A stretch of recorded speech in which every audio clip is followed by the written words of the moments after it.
வணக்கம் நண்பர்களே. ஒரு முக்கியமான சோஷியல் இஷ்யூ சம்மந்தமாக அவேர்னஸ் உருவாக்கணும் அப்படின்றதுக்காக தான் இந்த வீடியோவில் நான் உங்களோட பேசிகிட்டு இருக்கேன். இன்றைக்கி நம்மள நிறைய பேர் சோஷியல் மீடியா இன்ஃப்ளூயன்ஸ்னால ஒரு அன்ஹெல்தி ஃபுட் அடிக்ஷனுக்கு உள்ளாகியிருக்கோம்.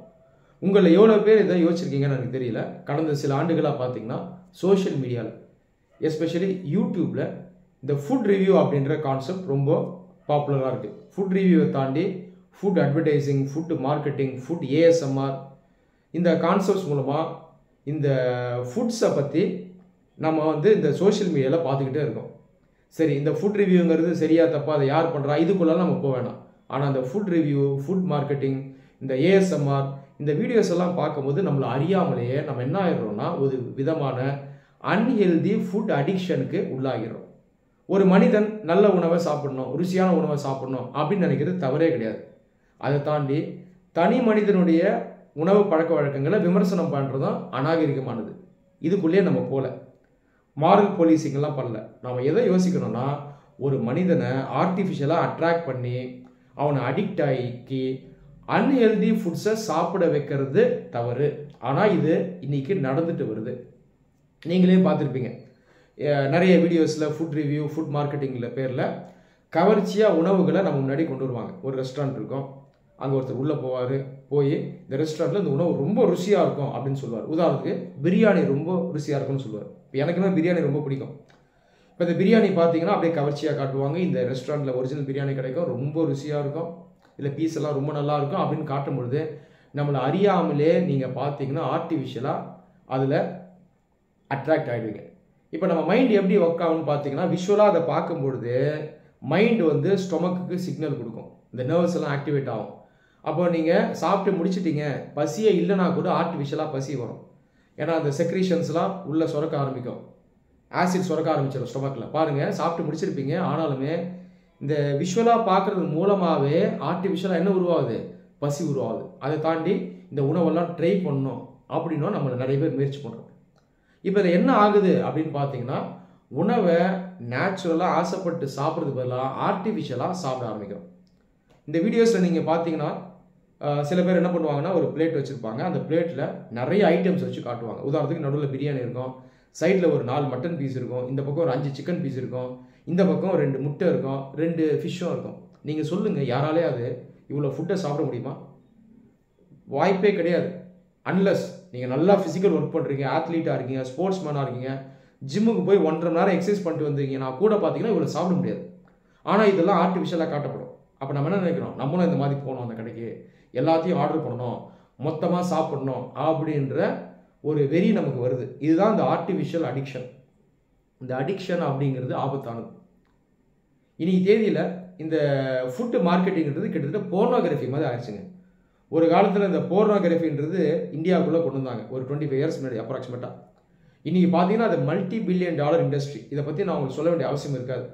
ஆர்டிஃபிஷியலாக சில விஷயங்களை காட்டி ஆசையை தூண்டி அதன் மூலமாக நம்மளை அட்ராக்ட் பண்ணுறது. இப்போ கிட்டத்தட்ட இந்த ஃபுட் மார்க்கெட்டிங்குமே அந்த மாதிரி ஆயிடுச்சு. இப்போ இந்த போர்னோகிராஃபி, ஃபுட் மார்க்கெட்டிங்லாம் ஏன் சக்ஸஸ்ஃபுல்லாக இருக்குன்னா, பல பேர் இதை செய்ய வைக்கலாம். இப்போது எல்லாரையும் நீங்கள் ஆல்கஹால் சாப்பிட வைக்க முடியாது, கரெக்டாக? எல்லாரையும் சிகரெட் பிடிக்க வைக்க முடியாது. நீங்கள் என்ன தான் கவர்ச்சியாக கொண்டு வந்தாலும், யாரை வச்சு மார்க்கெட் பண்ணாலும் மனுஷன் குறைஞ்சபட்சம் யோசிப்பான். சிகரெட் அவ்வளோ ஈஸியாக யூஸ் பண்ண மாட்டான், ஆல்கஹால் அவ்வளோ ஈஸியாக சாப்பிட மாட்டான். காரணம் என்ன? கொஞ்சம் பயம் இருக்கும், சிந்திப்பான், ஹெல்த் கன்சர்ன் இருக்குது, மாரல் இஷ்யூஸ் இருக்குது, இதை நம்ம செய்யக்கூடாது அப்படின்னு. கண்டிப்பாக பல பேர் இதை செய்ய மாட்டாங்க. அவ்வளோ ஈஸியாக நீங்கள் செய்ய வைக்க முடியாது. உதாரணத்துக்கு உங்களை ஃபேவரட் சினிமா ஸ்டாரை வச்சு சிகரெட் பிடின்னு சொன்னாலும் நம்ம ஈஸியாக அதை பிடிக்க மாட்டோம். ஆனால் போர்னோகிராஃபி அப்படி கிடையாது, ஃபுட் அப்படி கிடையாது. 199 பேரை நீங்கள் போர்னோகிராஃபி பார்க்க வைக்கலாம், 199 பேரை பல உணவுகளை ட்ரை பண்ண வைக்கலாம். இதில் பார்த்தீங்கன்னா பெருசாக மாரல் கன்சர்ன்ஸ் இருக்காது. போர்னோகிராஃபின்றது ரியல் செக்ஸ் கிடையாது. மாரலி பார்த்தீங்கன்னா பெருசாக இஷ்யூஸ் இல்லை. நிறைய பேர் இதை ட்ரை பண்ணி பார்ப்பாங்க. நான் சொல்கிற லாஜிக் புரியுதா? ஃபுட்டும் அந்த மாதிரி தான். இதில் ரிஸ்க் கம்மி. இதன் மூலமாக ஒரு பெரிய மார்க்கெட்டை கிரியேட் பண்ணலாம், $billions மார்க்கெட் கிரியேட் பண்ணலாம். போர்னோகிராஃபியில் ஒரு காலத்தில் இதில் ஒரு பெரிய மார்க்கெட்டை கிரியேட் பண்ணி வச்சுருந்தாங்க இந்தியாவில். இன்றைக்கி பார்த்தீங்கன்னா அது ஃபுட்டுக்கு வந்திருக்கு. இன்றைக்கி இந்தியன்ஸ் மிடில் கிளாஸ் பாப்புலேஷன் அதிகமாகிட்டு வருது, இன்கம்ஸ் அதிகமாகுது. நல்ல உணவை சாப்பிடணும் அப்படின்னு நிறைய பேர் நினைக்கிறாங்க, தவறே இல்லை. ஆனால் ஆர்டிஃபிஷியலாக எல்லா உணவையும் ட்ரை பண்ணணும், ஒரு ஃபுட்டு ரிவ்யூ பார்த்துட்டுனா உடனடியாக நான் அதை போய் ட்ரை பண்ணிட்டு வரணும் அப்படின்னு நினைக்கிறது தவறு. ஆனால் இன்றைக்கி நம்மளை நிறைய பேர் அடிக்டாக இருக்கும். இதனால் நிறைய ஹெல்த் இஷ்யூஸ் இருக்குங்க. நம்ம நிறைய பேர் யோசிக்கிறது இல்லை. அதிகமாக கேலரிஸ் எடுக்கிறோம், பேலன்ஸ் டயட் எடுக்கிறது இல்லை, தவறான நேரத்தில் சாப்பிட்றோம். உதாரணத்துக்கு இந்த மிட் நைட் பிரியாணின்ற கான்செப்ட் வருது. ஒருத்தர் நைட் ஷிஃப்ட்டில் வேலை செய்கிறாரு, பகலில் வேலை செய்ய முடியல, வேறு வழியே இல்லைன்னா மிட் நைட் பிரியாணி சாப்பிட்லாம். இன்றைக்கி சின்ன பசங்க பிளான் பண்ணி பைக் எடுத்துகிட்டு மிட் நைட்டில் போய் மிட் நைட் பிரியாணி சாப்பிட்டு வராங்க. ஏன்பா இப்படி செய்யுங்கன்னு கேட்டால், இல்லை நான் ட்ரை பண்ணேன், என் ஃபுட் ரிவ்யூ பார்த்தா ஆசையாக இருக்குது அப்படின்னு சொல்கிறாங்க. இது பாருங்கள், இது க்ளீனாக அடிக்ஷன், லாஜிக்கே இல்லை. பிரியாணி பிடிச்சிருக்கு, நான் நல்லா ஒர்க் பண்ணுறேன், எனக்கு ப்ரோட்டீன் தேவை, சிக்கன் சாப்பிடுவேன்னா தாராளமாக சாப்பிட்லாம். ஆனால் ஆர்டிஃபிஷியலாக எதையும் செய்யக்கூடாது. ஆனால் இன்றைக்கி நிறைய பேர் இதை செய்கிறாங்க. இதனால பார்த்தீங்கன்னா சிறிய வயதிலேயே யங் ஏஜில் நிறைய ஹெல்த் இஷ்யூஸ் இருக்குது. நிறைய பேருக்கு பிபி அதிகமாக இருக்குது. சில பேருக்கு 20 வயதுகளே பார்த்தீங்கன்னா டயபெட்டிஸ் வந்துடுது. இதை தாண்டி நிறைய பேருக்கு ஹார்ட் இஷ்யூஸ் கூட வருது. காரணம் என்னன்னா இந்த அன்ஹெல்தி ஃபுட் ப்ராக்டிசஸ்.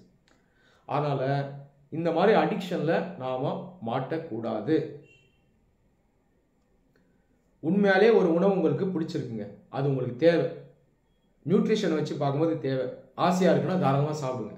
ஆனால் எதையும் ஆர்டிஃபிஷியலாக செய்யாதீங்க. இன்னொரு மனுஷன் பண்ணுறான்னு நீங்கள் செய்யக்கூடாது. அதை தாண்டி முடிஞ்ச வரைக்கும் வீட்டிலேயே குக் பண்ணுங்கள். வெளியே சாப்பிடுங்க, முடிஞ்ச வரைக்கும் வீட்டில் குக் பண்ணுங்கள். வீட்டில் குக் பண்ணுற ஃபுட் ஹெல்த்தியாக இருக்கும். சொல்லப்போனால் நான்வெஜ்ஜை குக் பண்ணுறது தான் ஈஸி. நான் 15 இயர்ஸில் குக் பண்ண ஆரம்பித்தேன். எங்கள் பேரண்ட்ஸ் வந்து ஒர்க்கிங், வீட்டில் நானே குக் பண்ணுவேன். நான்வெஜ் ஃபுட்டை ஈஸியாக குக் பண்ணலாம், வீட்டிலே ட்ரை பண்ணுங்கள்.